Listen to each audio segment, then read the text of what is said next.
اور انہیں حضرت عثمان رضی اللہ تعالیٰ عنہ کے حکم، زمانے اور عمارت کی نسبت سے مصاحف عثمانیہ بھی کہا جاتا ہے، جیسا دینا جیسا دینار ہرقلی کہا جاتا ہے، دینار ہرقلی کہا جاتا ہے، یعنی وہ اس کے زمانے اور حکومت میں بنایا گیا تھا۔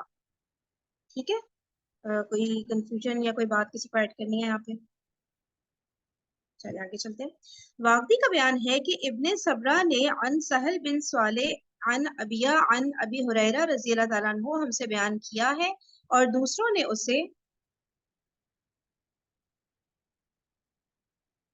ایک اور طریق سے حضرت ابو ہریرہ رضی اللہ تعالیٰ عنہ سے روایت کیا ہے کہ جب حضرت عثمان رضی اللہ تعالیٰ عنہ نے مصاحف کو لکھا تو حضرت ابو ہریرہ رضی اللہ تعالیٰ عنہ آپ کے پاس آئے اور کہنے لگے، آپ نے ٹھیک اور درست کیا ہے، اور میں گواہی دیتا ہوں کہ میں نے رسول اللہ صلی اللہ علیہ وآلہ وسلم کو فرماتے سنا ہے کہ میری امت میں سے سب سے زیادہ مجھ سے محبت کرنے والے وہ لوگ ہوں گے جو میرے بعد آئیں گے اور مجھ پر ایمان لائیں گے، حالانکہ انہوں نے مجھے نہیں دیکھا، اور جو کچھ ورق معلق میں ہوگا اس کے مطابق عمل کریں گے۔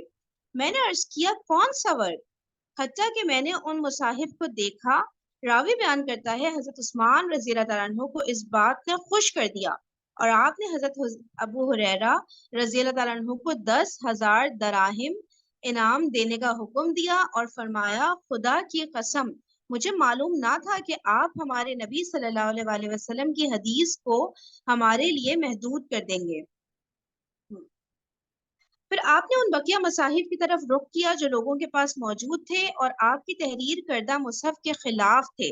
آپ نے انہیں اس وجہ سے جلا دیا کہ ان کی وجہ سے اختلاف پیدا نہ ہو، اور ابو بکر بن ابی داؤد نے مصاحف کی تحریر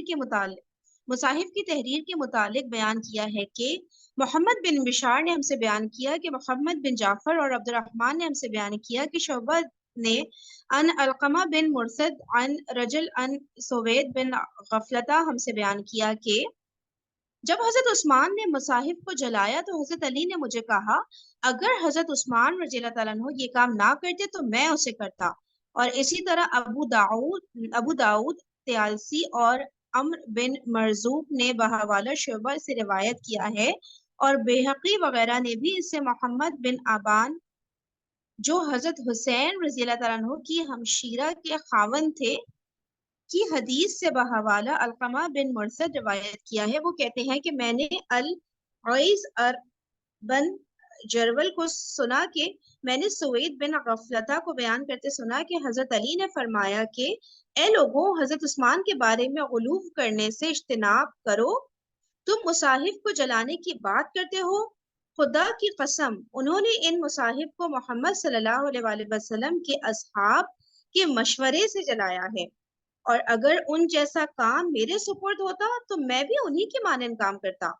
اور حضرت ابن مسعود رضی اللہ تعالیٰ عنہ سے روایت کی گئی ہے کہ جب حضرت عثمان رضی اللہ تعالیٰ عنہ نے ان سے ان کے مصاحف لے کر جلا دیا تو حضرت ابن مسعود رضی اللہ تعالیٰ عنہ نے ناراضگی کا اظہار کیا، اور حضرت زید بن ثابت کاتب مصاحف پر اپنے متقدم الاسلام ہونے کے بارے میں گفتگو کی، اور اپنے اصحاب کو حکم دیا کہ وہ اپنے مصاحف کو چھپا دیں، اور یہ آیت پڑھی، وَمَن یغلل یأتی بما غل یوم القیامہ۔ کوئی ترجمہ اس کا کر سکتا ہے تو عربی والے لوگ اگر کرنا چاہیں۔ بس حضرت عثمان رضی اللہ تعالیٰ عنہ نے انہیں اتباع صحابہ رضی اللہ تعالیٰ عنہ کی دعوت دیتے ہوئے خط لکھا کہ جس بات پر انہوں نے اجماع کیا ہے اس میں مصلحت، اتحاد اور عدم اختلاف پایا جاتا ہے، تو انہوں نے رجوع کر لیا اور مطابقت کرنا اور مخالفت ترک کرنا قبول کر لیا۔ ٹھیک ہے نا، وہ بتا رہے ہیں نا کہ حضرت عبداللہ بن مسعود رضی اللہ تعالیٰ عنہ ناراض ہو گئے تھے کہ جب ان سے مصحف کو لے لیا تو پھر اس کے بعد انہوں نے اس بات کو کلیئر کیا کہ اس سے مطلب اختلاف وغیرہ ختم ہوگا اور یہ مصلحت کے تحت کیا گیا ہے کہ جلایا گیا ہے، اور جو ہے ایک فائنل اس پہ سب لوگ کا اتفاق ہو گیا فائنل مصحف پہ۔ اور ابو اسحاق نے بحوالہ عبد الرحمن بن یزید بیان کیا ہے کہ حضرت عبداللہ بن مسعود مسجد